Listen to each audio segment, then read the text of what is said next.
নমস্কার বন্ধুরা, আমার স্মৃতির তোমাদের সবাইকে স্বাগত।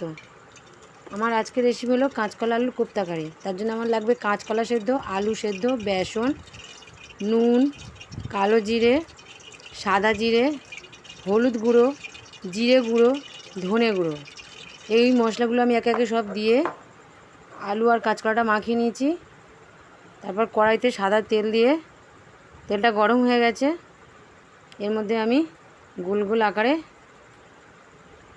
ছেড়ে দেব বড়াগুলো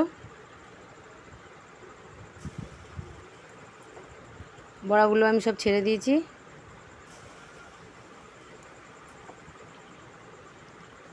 এক পিঠ প্রায় হয়ে গেছে, এবার আমি এগুলো উল্টে দেব। আমি এগুলো উল্টে দিয়েছি, লাল লাল হয়ে গেছে, দেখতে পাচ্ছ কি সুন্দর কালার হয়েছে। এরপর আমি এগুলো একটা বাটিতে তুলে নেব।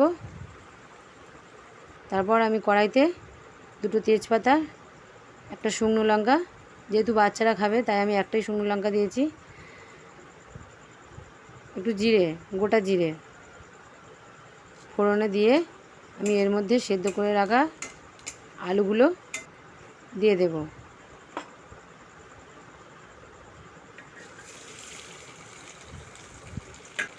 তারপর এর মধ্যে আমি একটু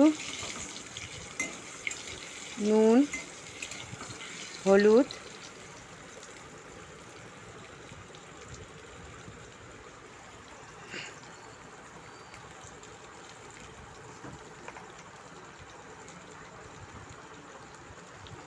জিরে গুঁড়ো, ধনে গুঁড়ো সব একে একে দিয়ে দিয়েছি। এবার আমি এটা ভালো করে কষিয়ে নেব।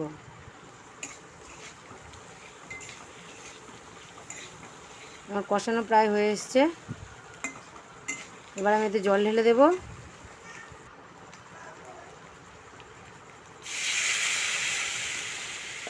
আমি জল ঢেলে দিলাম।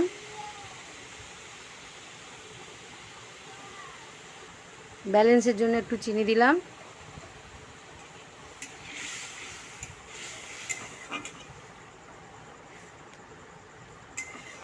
তারপর ঝোলটা ফুটে এলে আমি এর মধ্যে বড়াগুলো ছেড়ে দেবো একে একে। এরপর আমি দু একটা আলু ভেঙে দিয়ে ঝোলটা নেড়ে চেড়ে একটি পাত্রে নামিয়ে নেব। আমার হয়ে এসছে কাঁচকলা আলুর কোপ্তাকারি। তোমরা একবার বানিয়ে দেখো, কত সহজে, কত